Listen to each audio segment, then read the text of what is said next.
Shoot. Do you think that you guys can play like the same way that you played last year when you have these sort of totally new team and especially that front line? I think so. I think obviously we've lost a lot of experience. That's always going to be an issue, but we have a system. We've got a lot of players that have been in that system. Obviously not with a lot of experience, but they've had a year. Some guys have had 2, some guys have had 3, and so it's just getting the young guys some more experience at that, and we're going to have some tough challenges early to be able to see how that goes. But the one thing is we do have a system of how we want to play, and the guys have been doing really well learning it. Hey, and just how is the zone different this year when you have so much length? The zone's different because when you can hold hands and you can go from sideline to sideline, that's a lot of coverage. Now it goes back to understanding it and being in situations, and that's where last year from Dom and David and Matisse and Jenny, you get through all those different experiences, late clocks, pressure. That experience comes into play, and so but the length is there. They're learning it, getting more accustomed to it. We're trying to put them in those situations, but not until you get into that situation you're going to see how they respond and react. But that length is a difference. Big difference. Do you actually sit down with a pencil and paper and try to figure out minutes for guys and how you're going to distribute those? And usually minutes, those guys determine who plays the minutes. We figure out how we're going to play and who's going to get the ball, and defensively, you got to be held accountable to how we're going to play, and they determine it. And so right now it's been that team building, getting these guys to understand, obviously systematic. We've had more one-on-one conversations to let everybody understand what we expect of them and their roles. Got a lot of new faces, a lot of people trying to prove to me what they can do, but now it's putting it all together. And so we're really excited about this team. Still have a long way to go, but we've been happy so far. It was out there on Twitter that Larry Brown was here and spent some time with you. Can you tell us a little bit about that and what you learned? Yeah, Coach Brown is one of the great coaches to ever coach at any level. And just to have him watch our practice and talk to us about what he sees and where we can enhance and get better, it's like getting a week at Harvard Business School. So it was great to be around him. Can you tell us any tips he may have? Heck no, I'm not giving you the answers to the test. Come on, buddy. Mike, obviously, generally speaking, and I know it depends on the amount of turnover you have, but generally speaking, how long does it take for the light to go on for some kids? I mean, a month, a week, couple weeks, or do they have to play in games together to really get it? When I got into coaching, I would work out with 6th grade kids. It was what I loved. It was like the piano lessons, right? And I would take the kid and boy, I could get them and they would be unbelievable in drills. And then the parents would say, you want to come over and watch the game? So I go over and watch the game and you're like, you didn't do the drill, I didn't see it. And so, and I'm answering the question based on, after about a month and a half, next thing I go to the game and the kid all of a sudden just instinctually does it. And part of teaching is the repetition of all skill, right? Repetition. And so we're getting those reps. Everybody learns at a different pace. I feel like the young guys have great days. Like you look like you take 3 days, forward or 3 steps forward, and then all of a sudden you're like, gosh, it was bad today. And so I think that's part of the growing experience, but we're showing them a lot of film. We're trying to get them, these kids today, it's more so on a lot of seeing rather than going out and doing. So, everybody has a different learning timeline per se. Do you feel like the defensive side is the most difficult aspect for young guys coming in to kind of feel comfortable with?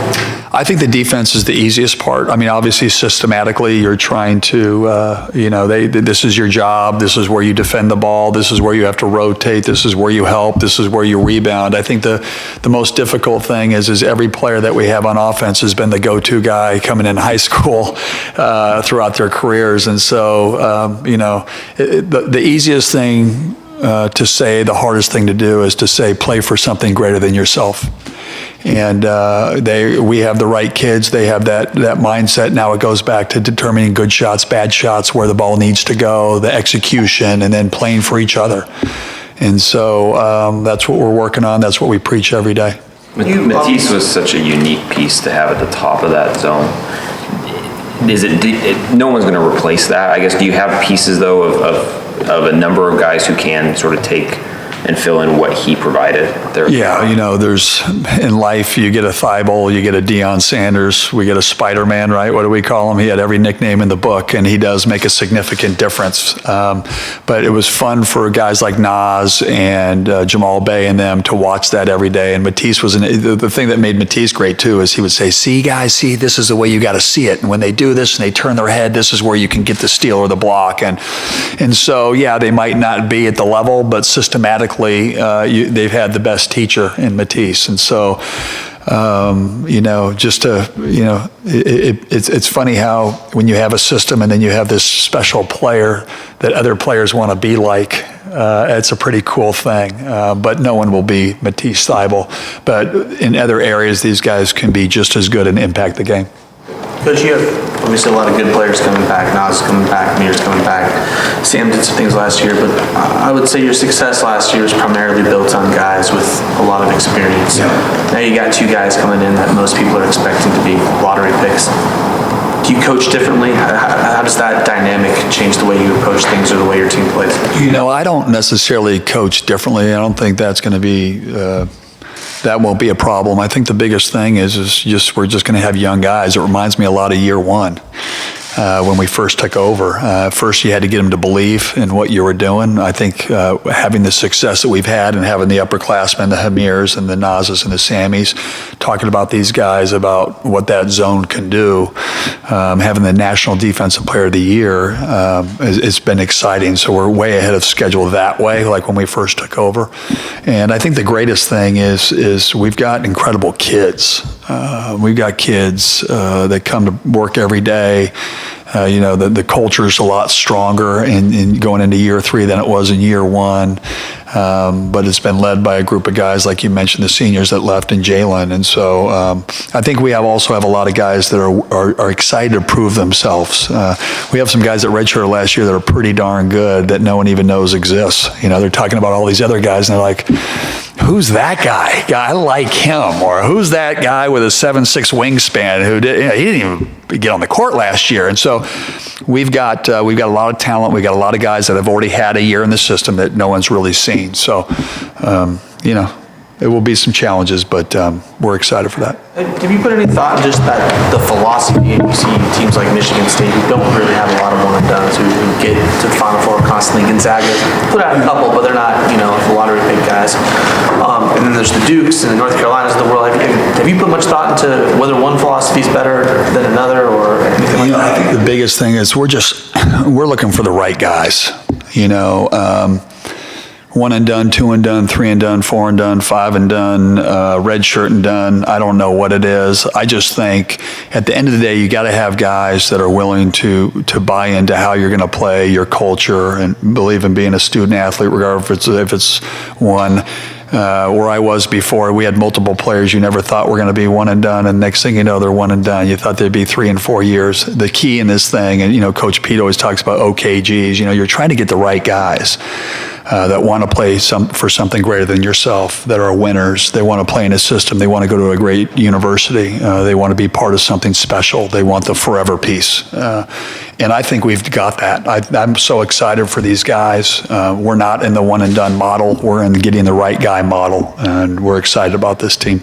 Of all the returning guys, who's made the biggest jump, would you say, in the offseason? Well, I thought in Italy, when we were there, I was really excited. I thought Nate Roberts, the guy who redshirted last year, was just a guy, brings incredible energy, probably, if not, one of the top 2 or 3 rebounders on the team, if not the best. Offensive rebounding is all over the place.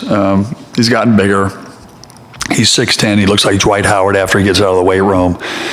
Very excited about him. And, Jamal Bay started really playing well at the end of last year. He hadn't played a lot, and he played in all the big games and really impacted the game. You started seeing his confidence soar and his knowledge of the system soar. But, those 2 guys, we're, really, really excited about their growth. Coach, with all the extra length, what does that allow you to do differently this season that maybe you couldn't get away with last year? Well, I think the biggest thing is, when we first got the job, we were a lot, 6'7" at the center, 6'3" at the back, but those guys did a tremendous job. We kind of had to mold it a little bit differently, like a piece of clay. It wasn't traditional. We had to really scout out of it. This year, when you have bigger, longer, athletic players, when they start getting it systematically, where you think you have a basket, there's a block shot out of nowhere. When you start guys flying around, they're covering more space on the floor. You're taking away space, and that's what's really exciting is when you're watching these guys. We talk about multiple effort mentality. What is that? It's when a team breaks down, they get the ball where they want to get it, and the guy tries to make a play, but everybody's covering their areas in dramatic speed or making plays. There was a play yesterday. Jaden McDaniels came from the weak side and just, it looked like Jeremy Grant, blocking a shot at the box on the other side. Very few human beings. I have a tough time getting the net still at 50. I used to get the rim. But this guy's coming over and just making this play, and that's what playmakers do. Still they're young and they're learning it, but when you start to see plays like that, those are, game-changing type plays.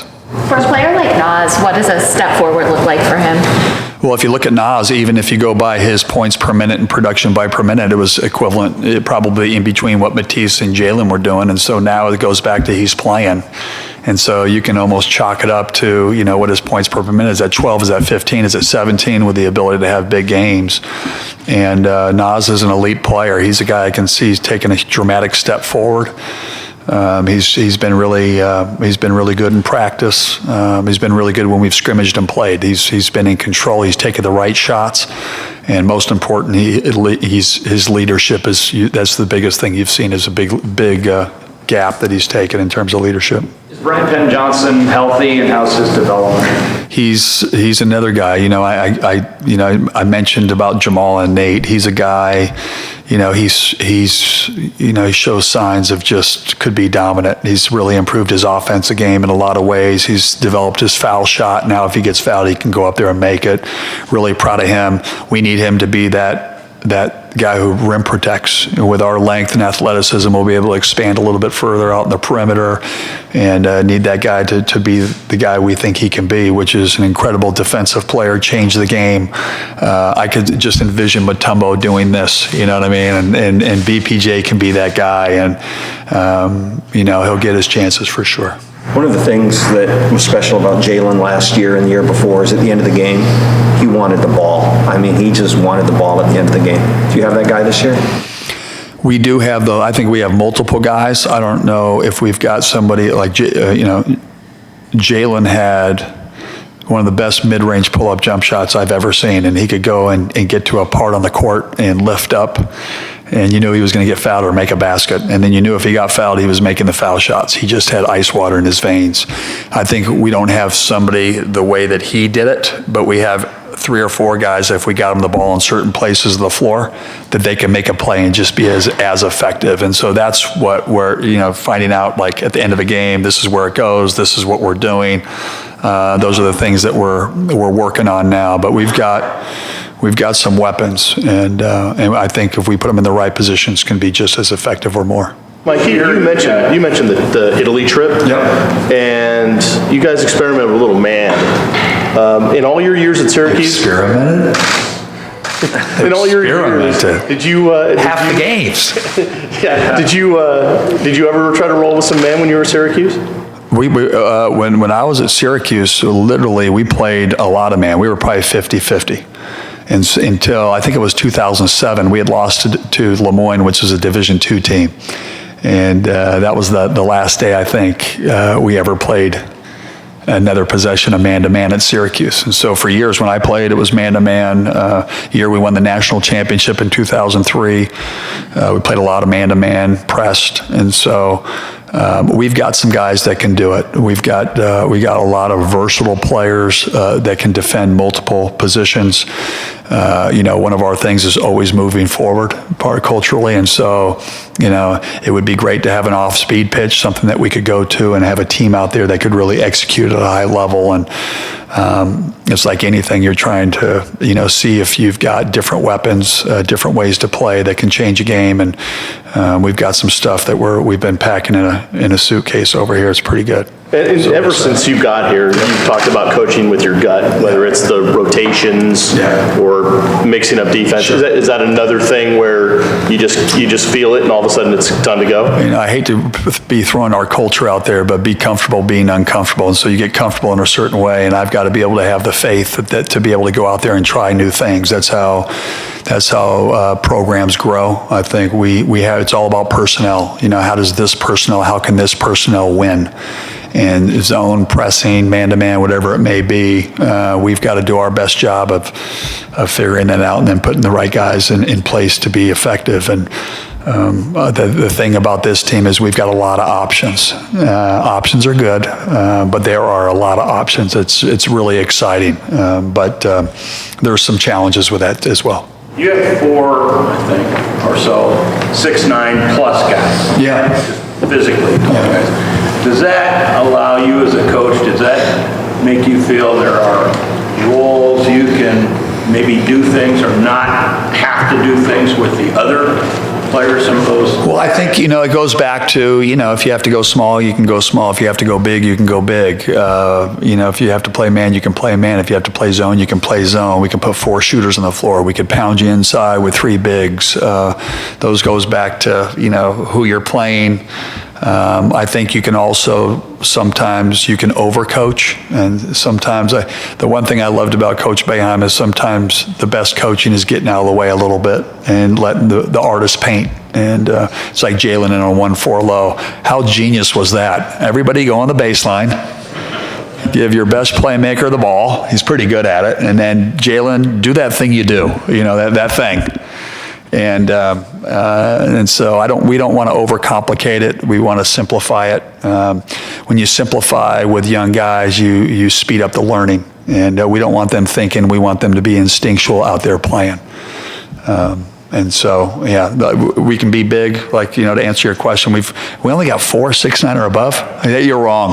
That's wrong. We've got 9. No.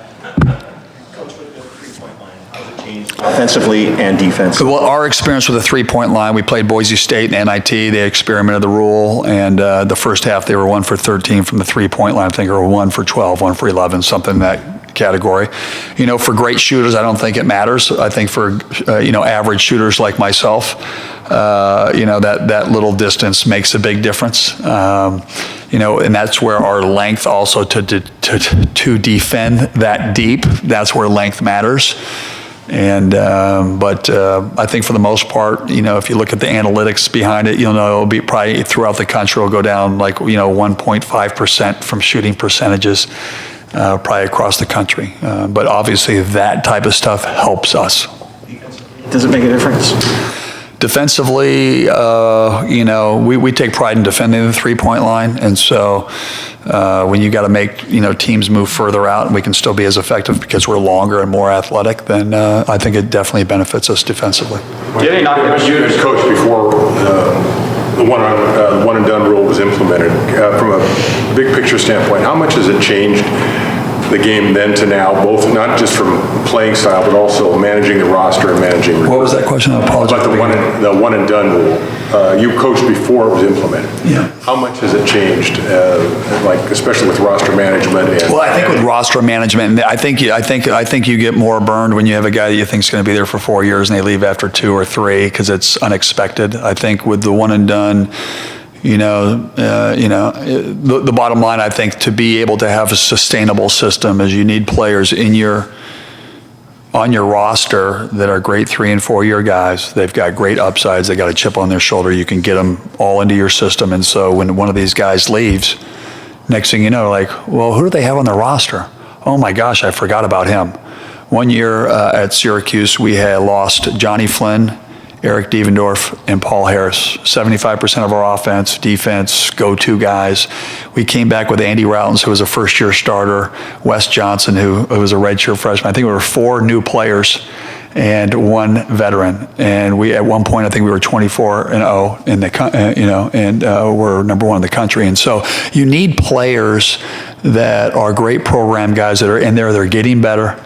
They know the system, and they're just waiting for their opportunity. And I feel like we're there. I feel like we've got guys on this roster that can explode at any time. Couple more guys. How about shooting, Coach? Some knockdown shooters, you lost a lot of three-point shooting. Yeah, shooting is one of those things. I think we have a lot of great shot makers. Now it goes back to, I think, when we shot well last year. Last year, going into the Pac-12, I think we were 211th in the country in three-point field goal percentage.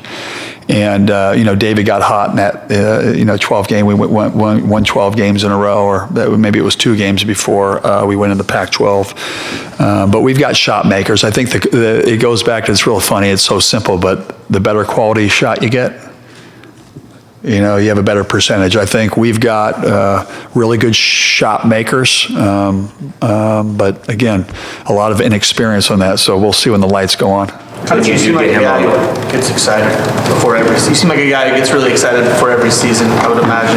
Is there anything about this group, though, that gets you a little more revved up than usual? Well, I think at the end of the day, I just love, going to the Pac-12 media day and seeing the other competitors, and you're starting to read on different websites talking about the teams and doing different things. The juices start flowing a little bit.